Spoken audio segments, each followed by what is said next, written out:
തൃശൂർ നാദസ്വരം തീർത്ത് ഇലഞ്ഞിത്തറ മേളം. പൂരം കാണാൻ വൻ ജനസാഗരം. പൂരത്തിന്റെ മാറ്റുകൂട്ടി തിരുവമ്പാടി പാറമേക്കാവ് വിഭാഗങ്ങളുടെ ഗജവീരന്മാർ അണിനിരന്ന കുടമാറ്റം. നാളെ പുലർച്ചെ 3 മണിക്ക് വെടിക്കെട്ട്. പൂരം പ്രമാണിച്ച് കനത്ത സുരക്ഷയാണ് പോലീസ് ഒരുക്കിയിരിക്കുന്നത്.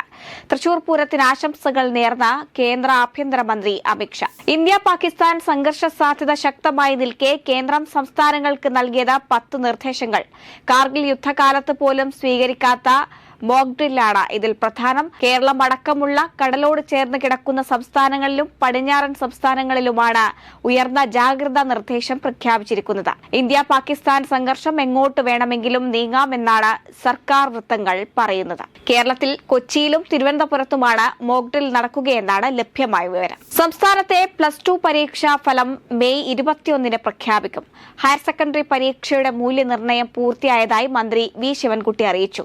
4,44,707 വിദ്യാർത്ഥികളാണ് 2ാം വർഷ പരീക്ഷയ്ക്ക് രജിസ്റ്റർ ചെയ്തത്.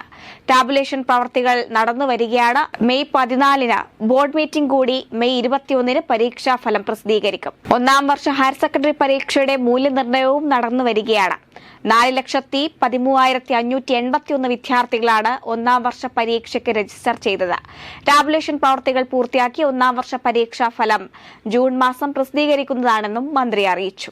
കോഴിക്കോട് മെഡിക്കൽ കോളേജിലെ തുടർച്ചയായ തീപിടുത്തത്തിൽ പ്രധാനമന്ത്രിക്ക് കത്തയച്ച് MK രാഘവൻ MP.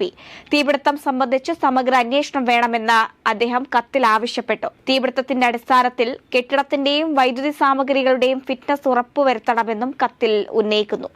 ഇന്നലെ വൈകിട്ടും ഇതിനു മുൻപും മെയ് 2-നുമാണ് സമാനമായ രീതിയിൽ കോഴിക്കോട് മെഡിക്കൽ കോളേജിലെ കാഷ്വാലിറ്റിയിൽ നിന്ന് പുക ഉയർന്നത്. കാട്ടാക്കടയിൽ 15 വയസ്സുകാരനെ കാറിടിച്ചു കൊലപ്പെടുത്തിയ കേസിൽ പ്രതിക്ക് ജീവപര്യന്തവും തടവും 10 ലക്ഷം രൂപ പിഴയും വിധിച്ചു. തിരുവനന്തപുരം 6ാം സെഷൻസ് കോടതിയുടേതാണ് വിധി. പൂവച്ചൽ സ്വദേശിയായ അരുൺകുമാറിന്റെയും ഷീബയുടെയും മകനായ ആദിശേഖറിനെ 2023 ഓഗസ്റ്റ് 30-നാണ് പ്രതി തിരുവനന്തപുരം പൂവച്ചൽ സ്വദേശിയായ പ്രിയരഞ്ജൻ വാഹനമിടിപ്പിച്ച് കൊലപ്പെടുത്തിയത്. സുൽത്താൻ ബത്തേരി അർബൻ ബാങ്ക് നിയമനവുമായി ബന്ധപ്പെട്ട കേസിൽ IC ബാലകൃഷ്ണൻ MLA-ക്കെതിരായ ആരോപണങ്ങളിൽ കഴമ്പുണ്ടെന്ന് വിജിലൻസിന്റെ പ്രാഥമിക കണ്ടെത്തൽ. അർബൻ ബാങ്കിലെ നിയമനങ്ങൾക്കായി MLA പണം വാങ്ങിയെന്നാണ് പ്രാഥമികമായി കണ്ടെത്തിയിരിക്കുന്നത്. Vigilance DYSP Shaji Varghese vigilance ഡയറക്ടർക്ക് ഇതുമായി ബന്ധപ്പെട്ട റിപ്പോർട്ട് നൽകിയിരിക്കുകയാണ്. അമേരിക്കയിലെ നോർത്ത് കരോലിനയിൽ ഫെഡറൽ ഏജന്റായ ആൾമാറാട്ടം നടത്തി വയോധികയുടെ പണം തട്ടാൻ ശ്രമിച്ച കേസിൽ 21-കാരനായ ഇന്ത്യൻ വിദ്യാർത്ഥി അറസ്റ്റിൽ. കിഷൻ കുമാർ സിംഗാണ് അമേരിക്കയിൽ അറസ്റ്റിലായത്.